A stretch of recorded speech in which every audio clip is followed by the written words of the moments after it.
예, 자 추가 경정 예산안이 우여곡절 끝에 국회를 통과했지만 정족수 미달 소동 탓에 씁쓸한 뒷맛을 남겼습니다.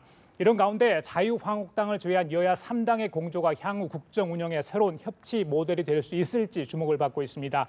이 시간 최진세 한대 부총장, 안영환 당국대 석좌 교수 두 분 모시고 자세한 얘기 나눠보겠습니다. 어서 오십시오. 네, 안녕하십니까.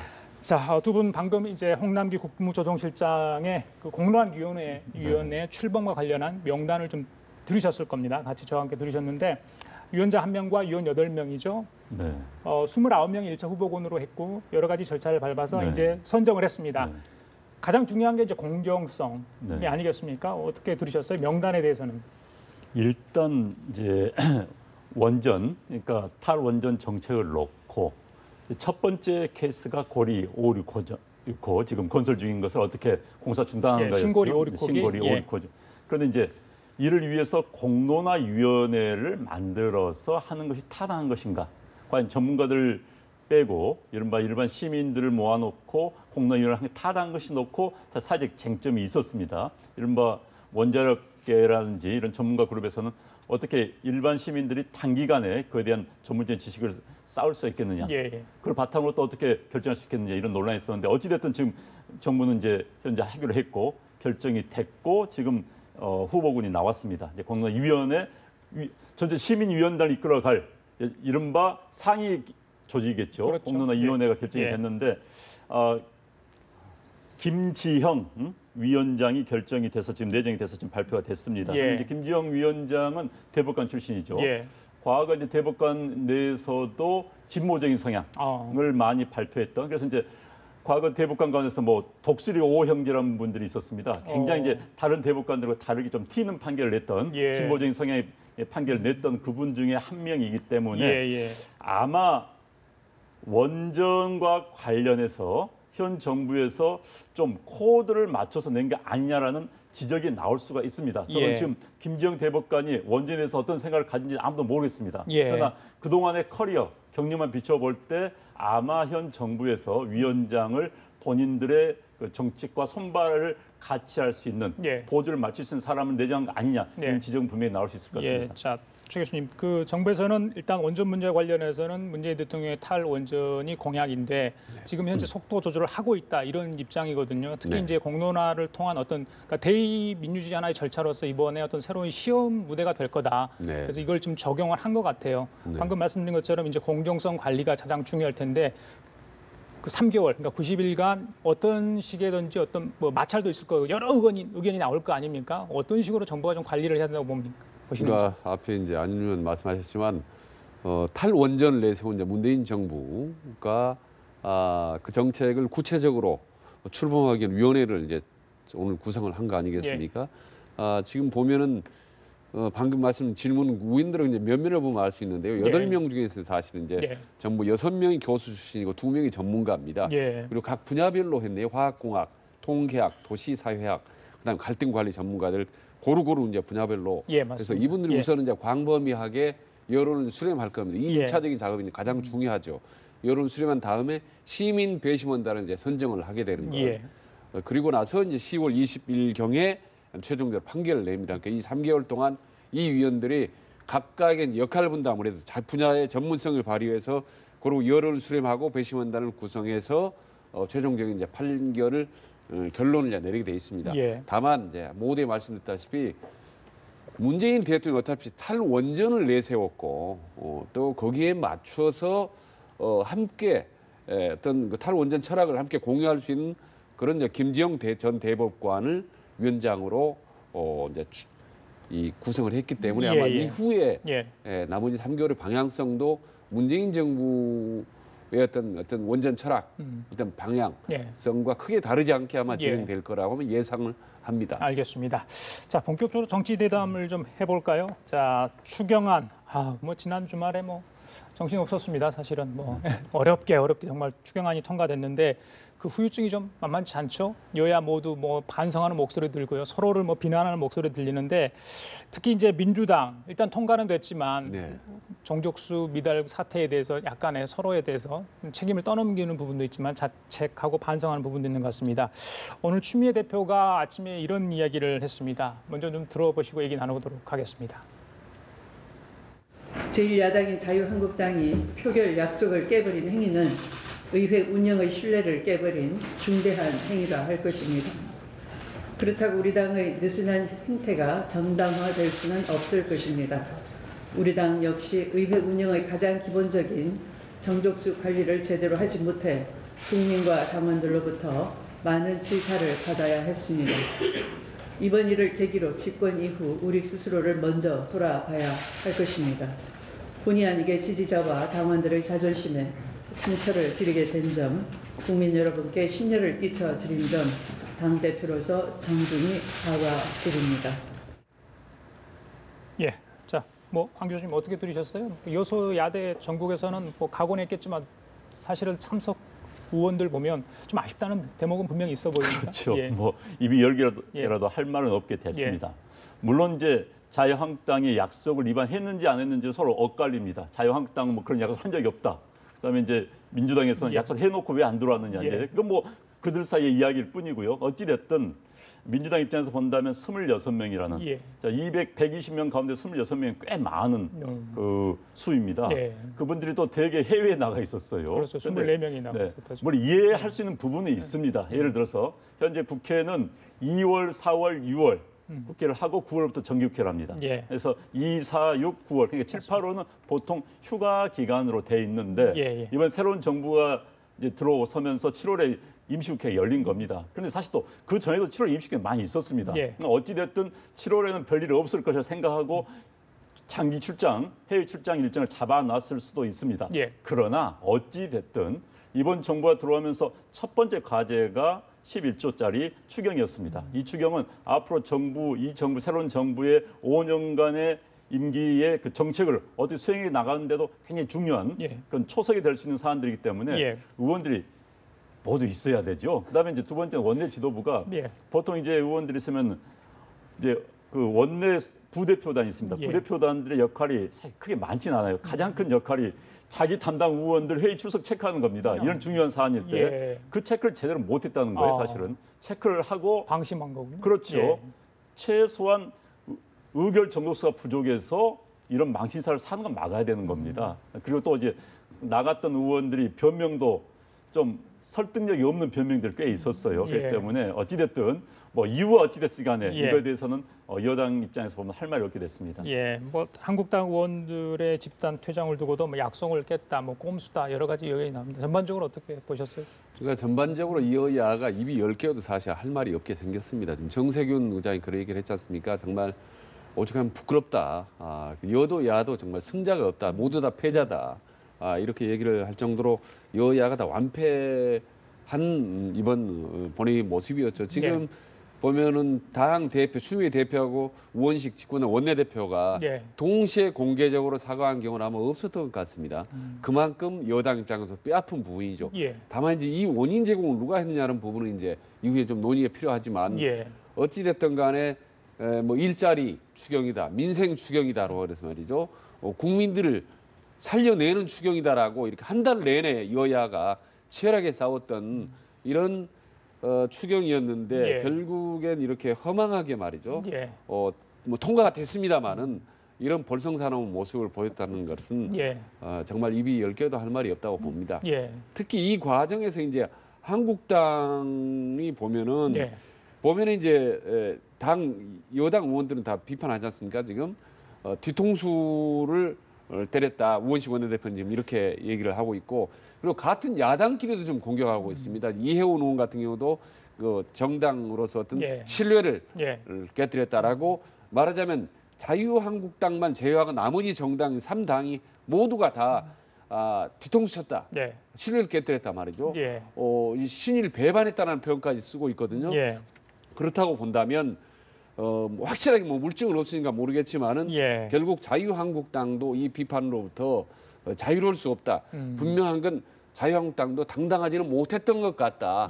다만 이런 것 같습니다. 이게 충분히 아마 여당 입장에서도 자체적으로만 합하면 충분히 과반수가 되기 때문에 아마 자유한국당을 적극적으로 참여시키기로 하는 데 대해서 좀 방심한 것 같고 한국당 입장에서도 살짝 그 막판에 이리저리 눈치 보면서 만약에 추경이 잘만 하면 부결되면 이 모든 책임을 덤터기를 여당에게 뒤집어 씌울 수 있지 않을까라는 그런 눈치를 서로 보다가 보면 이런 희한한 볼상스러운 모습을 아마 만들었지 않나 그래요. 싶습니다. 알겠습니다. 그런데 이제 민주당에서는 아마 그 불참 의원에 대해서 조사를 좀 해보겠다 이런 이야기도 나오는 것 같습니다. 그런데 이제 해외에 대한 어떤 의원들, 뭐 국회의원들의 해외 일정은 아까 우리 뭐 말씀해 주신 것처럼 그렇게 갈 수도 있는데 지금 지난번에 이제 충청북도 도의원들의 물난리 속에 해외 연수 갔던 그 부분이 이제 논란이 되면서 같은 급수로 과연 매도해야 되는 거냐 아니냐 이런 이야기를 했는데 마치 김학철 의원이죠. 이제 도의원인데 제명이 됐습니다. 제명이 됐는데 오늘 페이스북에 자그마치 A4 용지 한 11장 분량의 글을 또 올렸습니다. 그래서 그걸 두고 또다시 이제 논란이 되고 있습니다. 과연 그 굉장히 불만과 또 언론에 대해서 뭐 서운한 얘기도 털어놨는데 자, 이걸 어떻게 해석해야 될까? 댓글을 보면요, 뭐 비판이 더 많은 것 같아요. 지금의 행태에 대해서. 예. 이럴 땐 조용히 있는 게 낫습니다. 물론 본인은 억울할 수도 있을 겁니다. 사실 뭐 본인 입장은 무슨 뭐 언론이 자기 말 왜곡했다고 할 수 있는데 어찌됐든 정치인은 모든 결과에 대한 책임을 지는 자리입니다. 설사 언론이 정치인이 이런 불만을 많이 하거든요. 무슨 말을 했는데 언론이 앞자르고 뒷자르고 해서 내 의도와는 전혀 다르게 보도했다. 그러나 전 정치인이라면은 예. 최소한 앞자르고 뒷자르고 한 것까지 결과를 예상해서 말을 해야 되는 거고 그런 앞자르고 뒷자르지 못하도록 기술적으로 말을 해야 되는 게 또 정치인입니다. 예. 그리고 또 모든 결과에서 책임을 져야 되는 거고요. 그래서 뭐 본인은 억울한 분이 있을지 모르겠습니다만 책임을 져야 되는 것이고 이럴 때는 사실 자숙하는 게 중요합니다. 예. 어찌됐든 많은 충청도 주민들이 예. 사실 이 기간에 외유 나간 것 자체가 말이 안 되거든요. 특히 이제 그 외유 일정이라는 게 제가 충청부터 청주에서 기자 생활할 때 똑같은 일 한 번 있었습니다. 이제 똑같이 보도를 했습니다. 예. 그랬는데도 갔다 와서 별 문제 없이 넘어갔어요. 그런데 지금 청주에서 또 사건이 터졌는데 그래요? 그때도 이런 비난이 굉장히 많았어요. 그때 청주에 수해가 났었습니다. 예. 수해가 났었는데 그 당시에 의원들이 예. 그다음 청주시 의원들이 청주를 놔두고 제주도로 외유를 갔어요. 예. 그래서 그것도 부부 동반으로. 예. 그래서 굉장히 이게 논란이 됐었는데 또 사건이 다시 터진 그렇군요. 겁니다. 그런데 예. 이제 기본적으로 외유에 많은 의원들이 외유를 무슨 선심성 내 출장형 휴가로 생각하는 겁니다. 그리고 이걸 서로 뭐 가야 된다는 강박관념이 있는 것 같기도 예. 하고. 그러나 이번 같은 경우는 어찌 됐든 할 말이 없는 사안입니다. 예. 그 보면은 저는 표현을 하나 하고 싶은데 관례적 부도덕이라는 표현을 하고 싶은데 이게 여의도 정치권은 사실 오래전부터 한 20년 넘게부터 관례적 부도덕이 있었습니다. 말하자면 의원 외유라든지 혹은 여야 간의 물밑 거래라든지 그다음에 지역구 민원 그다음에 입법 로비 이런 부분들은요 잘 발견되지 않고 무난히 넘어가면 괜찮고 그다음에 재수없게 걸리면 이게 이제 여론의 포화를 맞는 거거든요. 예. 그러나 이런 관례적으로 부도덕이 용인됐다 하더라도 일단 옳지 않은 건 사실인 거죠. 그런 점에서 이제 사숙해야 되는 건데 이 도의원 한 분은 상당히 정면으로 12,000자를 올렸다고 하네요. 페이북에다 무려. 예, 맞습니다. 그래서 정말 정치인이기 때문에 정치적인 노이즈 마케팅에는 성공했는지 모르겠지만 예. 아마 절대로 옳지 않은 것만은 사실이라는 건 분명한 거고. 알겠습니다. 그리고 사실 이 자리에서 제가 그 얘기를 해서 추경 얘기하면서 예. 여담 비슷하게 사실 며칠 전에 그런 얘기를 해서 추경에 보이지 않는 변수 하나가 있는데 그게 여름 휴가철 변수다. 예. 이런 이제 우스갯 얘기로 제가 말씀드렸는데 매번 이런 현상이 생기는 게요. 이 여름 휴가철 딱 들어가면 국정의 주도권이 사실 국회의원의 배우자로 상당히 넘어갑니다. 당신 말이지 장인장 뭐 이렇게 하는데 안 하면 큰일 난다라든지 예. 우리 애들 한 번 가는데 빠지면 큰일 난다 그러면 예. 이게 이제 국회의원들이 거부할 수가 없거든요. 예. 이런 게 이제 보이지 않는 여담처럼 여의도 이제 통하는 얘기인데 예. 그러나 마지막 순간까지 예. 국회의원들은 국정을 우선시해야지 예. 가정이나 사적인 이제 집안의 관계를 우선시하다 보면은 예. 전체적 국민이 본의 아니게 피해를 볼 수 있다는 부분을 말씀드리고 싶습니다. 제가 한마디 덧붙이고 싶은 것은 예. 제가 아는 미국에 한국인 출신 시장이 한 분 계셨습니다. 한국인 조금 한 20만 정도 시장인데 이분이 한국 지방의회 때문에 자기 업무에 너무 지장이 많다는 거예요. 이유는 뭐냐? 한국의 많은 지방의원들이 미국에 이른바 연수란 이름으로 온다는 겁니다. 예. 그런데 일반 그 도시는 접근이 안 되는 거예요. 일반 미국의 도시들이 한국에 어디서 오면 바쁜데 그게 그렇죠. 만나줄 이유가 예, 있습니까? 예. 그래서 자기를 만나서 꼭 사진을 찍고 가야 된다고. 관광은 타고 난 다음에 꼭 자기를 만나서 그 도시에서 사진 찍고 가야 된다기 때문에 제가 너무 골치가 아프다는 거예요. 그래서 이래도 되는 거냐라는 이야기를 예. 제가 많이 듣고 사실 부끄러웠습니다. 아, 단점이네요. 국회의원들도 마찬가지예요. 예, 예. 국회의원들도 보면은 해외 어거지로 출장 일정 만듭니다. 예. 해외 국회 방문합니다. 해외 국회 어쩔 때 지금 해외 국회 가봤자 다 휴가철이에요. 유럽 국회 다 휴가철입니다. 예. 어거지로 사진 찍기 위해서 어느 국회 가가지고 이제 뭐 이태리다 하면 이럴 때 하는 국회의원들 몇 명 있긴 있어요. 그 사람들 많은 사진 찍고 오는 경우 굉장히 많아요. 알겠습니다. 그래서 보고서 하나 써내는데 예. 이거 진짜 관례적 부도덕입니다. 예, 알겠습니다. 자, 일단 추경의 고비는 넘겼고 이제 증세라는 큰 산맥이 하나 이제 등장을 했습니다. 네. 또 여야가 이제 공방을 하고 있는데 일단 말들 참 잘 만들어내는 것 같습니다. 프레임 전쟁인데 한쪽은 뭐 부자 증세, 핀셋 증세, 명예 증세, 뭐 사랑 증세, 뭐 여러 가지 이야기를 꺼냈고 한쪽은 이게 이제 야당 쪽에서는 포퓰리즘 증세다 이런 이야기를 지금 하고 있거든요. 자, 또 다시 이제 공방이 될 것 같은데 일단 정부에서는 좀 속도를 내는 분위기입니다. 뭐 당장 이달 말 또 8월 초에는 어떤 결과물을 내놓을 것 같은데 어떻게 보십니까? 그러니까 이 이론은 논쟁을 떠나서 과연 예. 이게 실제로 이제 법안 과정 갈게 통과하느냐 아니면 불발하느냐 또 다시 숫자 게임이 되지 않겠습니까? 예. 그럼 이게 과연 협치가 이번에 이 추경에서 보여준 신삼당 공조라고 하죠. 이 협치가 다시 재현된다면은 이 부분도 충분히 넘어갈 수 있죠. 증세 부분도 넘어갈 수 있고 여당의 의도대로 될 수가 있습니다만은 예. 제가 보기에 이번 추경으로 협치 모델이 일시적으로 이루어졌지만 저는 이게 일시적인 협치 내지는 불안한 협치라고 봅니다. 지금 당장 증세를 놓고도 예. 집권 여당 외에 나머지 정당들은 전부 지금 반대하고 있거든요. 지금 이해운 바른정당 같은 경우는 지금 눈 가리고 아웅하는 시기다 이렇게 말하고 그다음에 이제 국민의당도 역시 마찬가지로 예, 예. 이런 그런 대통령 지지가 높으면 세금을 무조건 더 내야 되느냐라고 이제 다시 여당을 배나 나머지 이제 야 3당이 반격을 하고 있습니다. 그래서 결국 이것은 프레임 공방도 공방이지만은 예. 결국은 여 숫자상으로 하면 또 다시 예. 민주당으로서는 불리할 수밖에 네. 없는 예. 상황이다. 다만 이제 여론이 상당히 좀 우호적인 부분이 있지 않습니까? 그래서 지금 부자 증세에 대해서 찬성한다는 여론이 사실 80%가 넘습니다. 80%. 예, 예. 특히 지금 자유한국당을 지지하는 지지층에서 70%가 훨씬 넘는 사람들이 부자 증세에 대해서 찬성을 하고 있거든요. 예. 그래서 방금 물어보신 프레임 공방에서 예. 국회 의석수의 프레임은 민주당이 상당히 불리하나 맞습니다. 전체 여론의 프레임을 본다면은 어. 민주당이 훨씬 더 유리한 상태다라고 예. 볼 수가 있는 거죠. 그러면 뭐 이런 플레이를 잘만 하면 이 어려운 또 길 극복할 수도 있겠네요. 여당 입장에서는요. 예. 근데 지금 이게 이른바 최고 구간을 한 만드는 거 아니겠습니까? 과세 지표로 2천억 이상, 그다음에 이제 5억 원 이상의 이제 과표를 만들고 또 5억 이상은 이제 기존 과표 기준에다가 43%를 23%를 25%로 이제 예. 높인다는 건데 이제 문제는 이게 증세가 이번으로 끝난다는 게 아닌다는 거죠. 현재 이 문재인 정부가 100대 과제를 발표했습니다. 100대 과제를 수행하기 위해서는 178조가 들어갑니다. 예. 178조가 들어가는데 이것도 더 들어갈지도 모릅니다. 그런데 이제 그것을 대개는 자연 세입 증가분, 그다음에 세출을 좀 절감한다. 예. 이렇게 해서 이제 충을 한다고 했는데 이게 불가능한 거예요. 그러니까 느닷없이 갑자기 증세 얘기를 꺼낸 겁니다. 예. 느닷없이. 예. 그래서 이제 거의 증세라는 것은 사실 굉장히 부담스러운 겁니다. 어느 정권이든 간에 증세를 해가지고 다음 선거에서 유리한 정권이 있을 수가 없습니다. 세계 정치사를 보면요. 예. 그런데 이제 문제는 일단은 초고소득자, 저는 부자 증세라는 말을 굉장히 싫어합니다.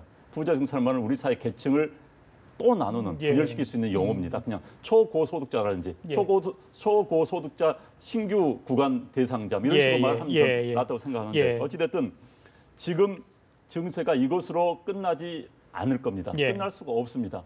현재대로 문재인 정부가 과제를 만든 것 수행하려면은 예. 그만 돈을 하려면 증세가 불가피합니다. 예. 그렇다면 이제는 다른 구간, 이른바 중산층 또는 뭐 부자들 중에서도 현재 이제 새로운 구간에 들어가지 않는 그런 부자들에 대한 증세도 필요할 것이고 이건 사실 사회적 공론화와 합의가 필요한 겁니다. 그런데 예. 이제 이번 건 일단 질러놓긴 했지만은 예. 그 다음 현재 이번에 한 달 해봤자 3억 8천 9천밖에 되지 않습니다. 증세 효과가 이것 가지고는 턱도 없습니다. 예. 새로운 정부가 수행하려는 그 많은 과제들 예. 그렇다면은 새로운 증세 논의가 불가피한데 이걸 과연 여당이 어떻게 할 수 있을 것인가? 예. 이게 관심입니다. 이건 사실 큰 쟁점은 안 될 겁니다. 방금 말씀하신 것처럼 워낙 초부자라고 낙인을 찍었기 때문에 예. 국민들 자기는 세금 안 내니까 뭐 오케이 하는 것이죠 지금은. 예, 알겠습니다. 그러다 이제 본인들에게 뭔가 돌아온다. 나도 내야 된다 생각하면 상황은 달라지는 겁니다. 예. 자, 증세 중에 이제 법인세 인상 잠깐 언급을 하셨는데 뭐 22에서 25% 정도로 올라갈 것이라는 뭐 지금 이제 여당 쪽 이야기가 나오는 상황 아니겠습니까? 그렇다 보니까 이제 기업들이 이제 긴장을 하게 돼 있죠. 근데 27일부터 28일 이틀에 걸쳐서 이제 15개 기업과 대통령 간의 만남이 이제 이루어지게 됐습니다.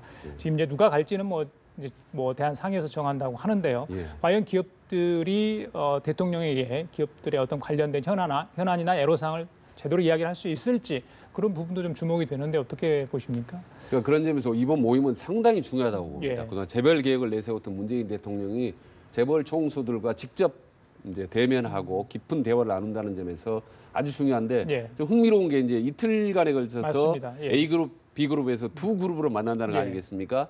근데 이제 그 A그룹에 누가 들어가는 B그룹에 들어가느냐 말하자면 예. 건전한 좀 괜찮은 기업이 들어가느냐 어느 쪽으로 들어가느냐인데 그 기준이 이제 오뚜기라는 이제 업체가 상당히 이제 건전 예. 중견 기업으로서는 유일하게 맞습니다. 들어가는데요. 예, 예. 지금 이 오뚜기는 기업은 정규직이 직원이 거의 99% 이상입니다. 그러니까 상당히 문재인 정부 입장에서 볼 때는 정말 가장 바람직한 그런 그 기업이라고 할 수 있죠. 그래서 예. 그 오뚜기라는 기업이 14개 기업에 유일하게 참여를 하는데 예. 두 그룹으로 나눌 때 어느 쪽이 오뚜기 기업에 들어가느냐, 예. 들어간 기업에 들어가냐면 거기는 견실한 기업이고 그렇지 않은 기업 같은 경우는 상당히 좀 문제가 있는 기업이 그렇게 분류하지 아니냐라고 않을 것 벌써부터 같은데. 설렁설렁하는데 예, 예. 오히려 이런 문제 때문에 청와대는 좀 문제가 있는 기업을 예. 오뚜기 기업과 같이 예. 또 합류를 시킨다. 이제 이런 방안도 이제 나오고는 있습니다만 예. 어쨌든 이번 기회에서는 바로 방금 말씀드린 부자 증세라든지 이런 관련돼서 전반적으로 한번 깊은 여론 수련하고 대기업의 어떤 반응이나 네. 이런 부분들을 한번 조율해 볼 수 있는 그런 아주 그 중요한 자리 같습니다. 지난번에 이제 최순실의 국정농단 사태가 있었기 때문에 총수들의 어떤 청와대 행 참 이게 국민들 보기에도 이번에 어떻게 비칠지 모르겠습니다만은 껄끄러운 장면은 아니고 이제 전혀 새로운 모습에 이제 그런 모습을 비춰줘야지 국민들도 기업이나 정부에 대해서 다른 생각을 하지 않겠습니까? 어떻게 보세요? 저는 이게 박정희 시대 유물입니다. 예, 재벌 총수를 청와대 불러놔가지고 하는 거. 사실 대통령이 재벌들 또 기업들의 고충을 듣는다면은 예. 정경련 가든지 예. 어느 모아놓고 하는 게 낫습니다. 어. 청와대 들어오면 다 위축됩니다. 예, 그렇지 않겠습니까? 청와대 들어와서 위축이 돼서 이야기 어떻게 합니까? 차라리 시내 어느 장소 모아놓고 거기서 같이 만납시다 하는 게 훨씬 낫습니다. 예. 그리고 아직도 기업들이 새 정부 들어서면 눈치 보는 거. 예. 이거 대한민국에서 진짜 사라지는데 정말 이것도 악입니다.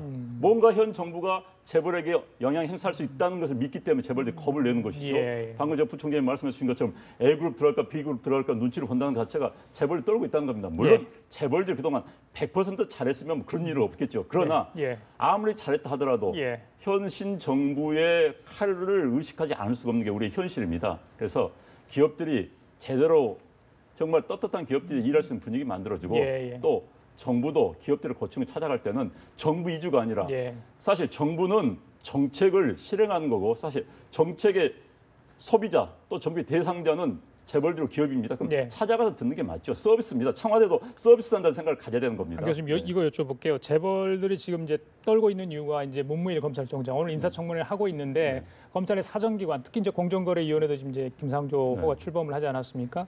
과연 첫 타자, 첫 희생양이 어디가 될지 물론 갑질 관련해서 지금 좀 조사를 하고 있다는 거 아니겠습니까? 근데 이제 청문회 했는데 검찰 스스로의 개혁 이야기도 하겠지만은 그러니까 국민들의 갖는 어떤 공정성, 정치적 시비 이걸 좀 불식시켜 달라는 주문이 계속 있지 않습니까? 어떻게 보세요? 그 부분에 대해서. 그러니까 뭐 첫 희생양이 누가 될지 예, 모르겠습니다만은 그것도 사실 우리의 악습이지요. 그러나 이제 아마 기업에서 이런 걸 우려는 할 것 같습니다. 과거에 견져 볼 때 검찰이 본인들이 살기 위해서 누군가 하나를 희생양을 삼는 게 그동안 좀 관례화됐던 게 사실입니다. 검찰이 본인들 궁지에 따지면은 어느 유명 정치인을 하나 잡는다든지 예. 어느 기업을 잡아가지고 검찰이 뭔가 제대로 하고 있는 것처럼 보이는 그게 사실 많이 있었던 일이었습니다. 예. 그것도 그렇기 때문에 이제 아마 기업이나 이런 데서 겁을 내는 것 같은데 이것도 불합리한 거고요. 어찌됐든 문제는 문무일 새로운 검찰총장이 예. 들어오더라도 예. 고민에 빠질 수밖에 없습니다. 예. 경찰과 이제 수사권 문제. 그렇죠. 예. 그러면 검찰에서 사실 검찰총장이라는 게 굉장히 독배든 축배가 될 수밖에 없는 그런 상황이죠. 예. 교수님. 예. 네, 문무일 인사청문회 관련해서 뭐 이야기를 해주시죠. 뭐 과제가 많지 않습니까 검찰 쪽에? 지난번에 옛날 우병우 전 수석의 그 작년 11월 달인가에 검찰청사에서 팔짱 끼고 있는 모습, 그게 네. 단적으로 검찰이 어떤 상황인지를 보여주는 그림 아니겠습니까? 그렇습니다. 예. 지금 이제 문무일 검찰총장 체제가 이제 새로 들어서면은 예. 이분은 이제 어떤 식의 검찰의 새로운 위상이 정립이 될지 상당히 궁금합니다.